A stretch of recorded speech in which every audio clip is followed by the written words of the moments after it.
22 years ago was a wake-up call for the entire world. Do you remember where you were on September 11th, 2001? I know I do. How can I not? I was hustling to get ready for work, and as always around 8:45 in the morning, I was headed out the door for my daily 9 a.m. meeting at the TV news station when my dad decided to call. Great timing, right? And he asked me if I had the TV on. Of course I did. I was a TV news journalist. The TV was always on. But this conversation was different. Instead of it being, how are you doing, what's going on, it was, get your butt to work. And that's when I stood there in my living room for about 30 seconds watching the Today Show. And just like that, I flew out the door. And I made it to the station in time to watch with my colleagues that second plane hit around the news feeds. What happened next was a blur. I was 29, a young anchor reporter who was also married to an Air Force officer at the time. And I had no clue where anyone that meant anything to me was, including my husband, who was on lockdown at the base where we were stationed and where we also made our home. And for me, I was 90 miles away in my apartment where I stayed during the week.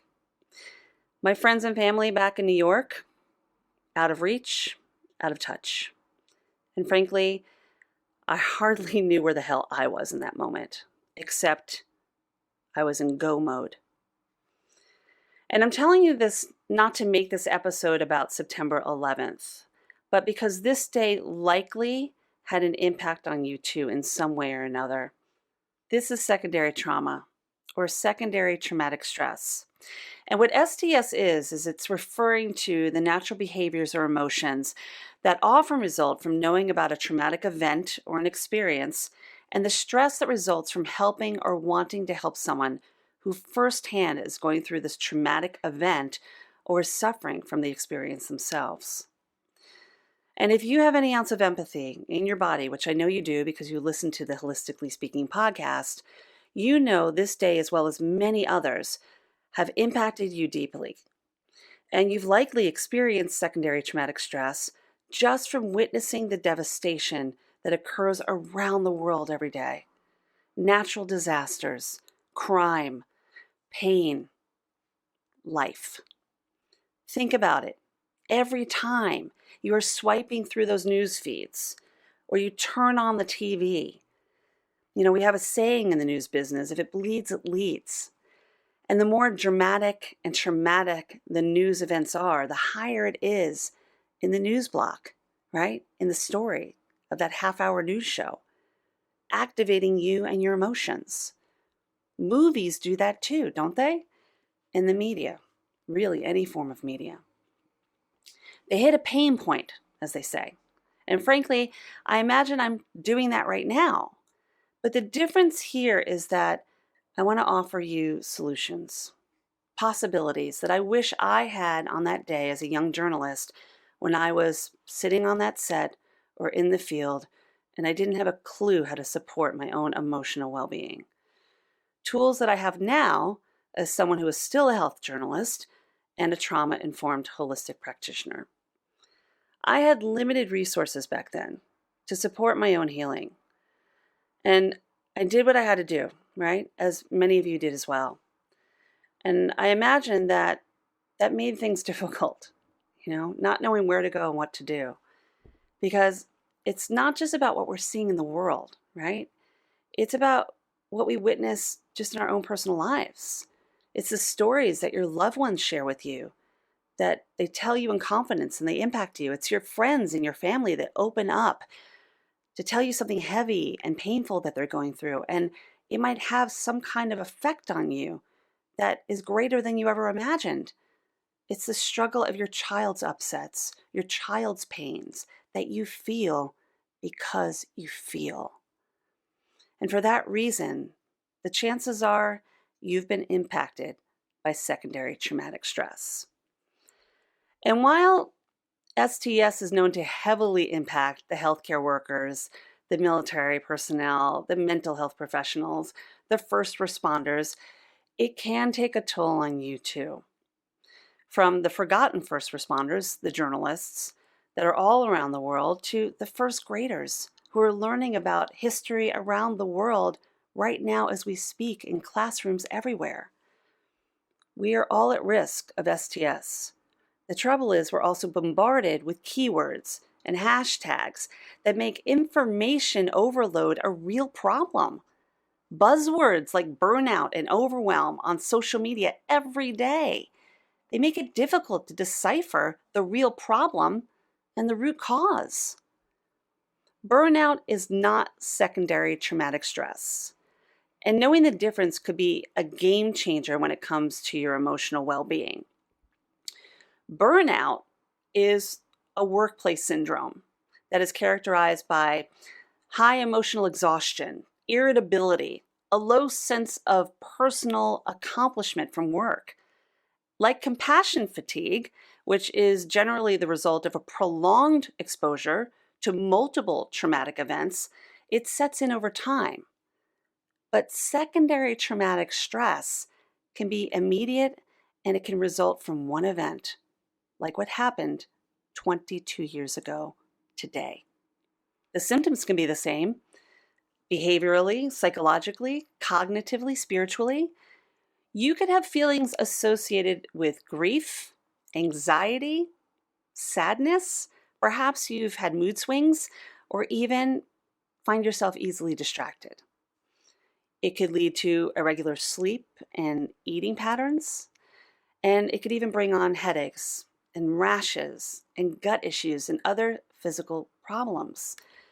Cognitively, there could be brain fog and memory loss, and sometimes you even experience feelings of hopelessness, loss of purpose, and an unworthiness that can really set in.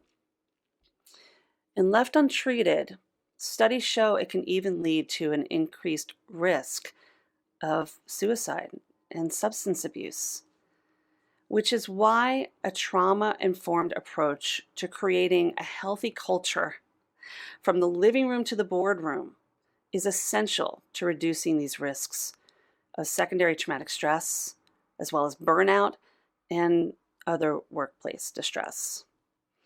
So, here are a few things that you can do to be kind to your mind, a few things I share with my clients, as well as those who take my workshops or even are part of my corporate wellness programs, that I hope will help you and provide the self-care you need for that resilient state that really exists within. If you work in a field that is more likely to be exposed to secondary trauma, consider adjusting your caseload and diversifying your work. Spread out your clients and your patients so that you aren't handling cases back to back that are too heavy and all at once. Pacing yourself is really important, not only for you, but for those you serve.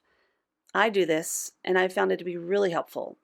And I recently shared this at a global conference where I was speaking on this very topic of secondary traumatic stress to an audience of doctors and practitioners and therapists and those in the healthcare industry. And the feedback was really quite astonishing because it is so easy to forget about self when your life is really about focusing about being of service.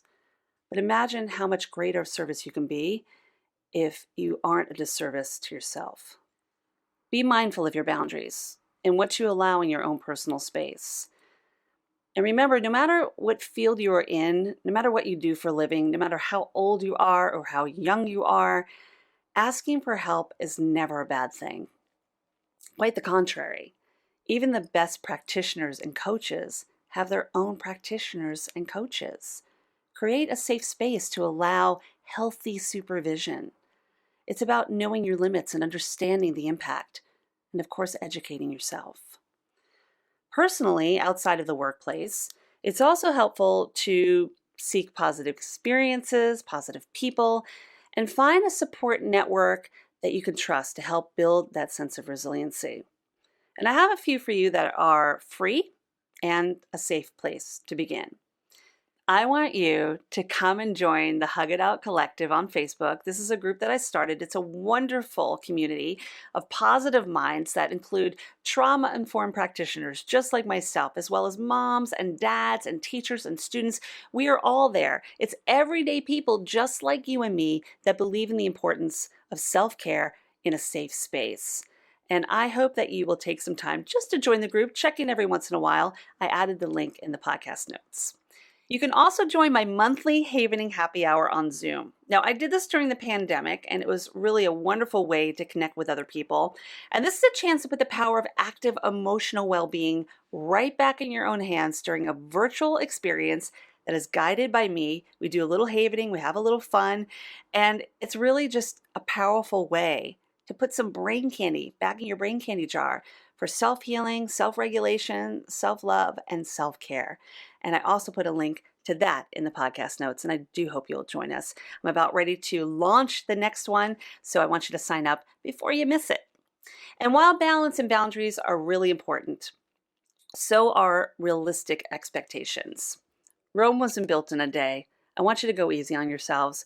Be kind to yourself, be kind to your mind, and just realize that you have the power to face that inner bully and win. It's really about just owning your space. Just being here and tuning in and listening is a step in the right direction, which leads me to appreciation. There's a reason why the Hug It Out method ends with gratitude, the HUG, right? Because it's the most important part of the healing and the understanding is having that self-gratitude. All too often we spend time looking outside of ourselves for things that we are appreciative of, things that we're grateful for. It's really time we look within. Making amends with our own mind, loving self, knowing self, and being okay with being the human that we are and the one that we want to become. We are all works in progress after all. In fact, I'd love to end this conversation with a request. If you're open to it, I want you to head on over to speakpipe.com/HIListically Speaking. I'll put that in the podcast notes, and share something about yourself that you're grateful for. Maybe you are a great gift giver, or a baker, or a boyfriend, or a girlfriend, or a partner, whatever it is. Maybe you're an incredible teacher and you're proud of what you create for your students, or a wonderful parent, or just a good friend. Maybe you adopt animals. Maybe you are just a kick-ass quilter. I don't care what it is. I just want to know what you appreciate about yourself, something that you do that you find valuable, that you know puts value into the world. I want you to share your voice so that I can share it on a future episode about gratitude.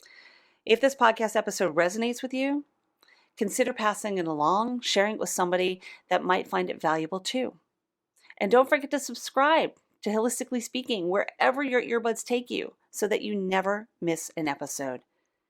And finally, if you're interested in having me share how to hug it out, if you'd like for me to speak at your next event or create a wellness workshop for your company or your corporation around secondary traumatic stress and ways to be kind to your mind, drop me a line at Hilary@HilaryRusso.com. I shared that link in the notes as well. I would love to hear from you and support those that you support. Remember this, my friend. Secondary trauma may impact you, but it doesn't own you. You have the tools and the resources necessary to make the change.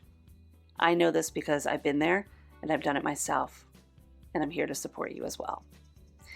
On that note, a reminder that I appreciate you, I love you, and I'll see you next week. Be well. I know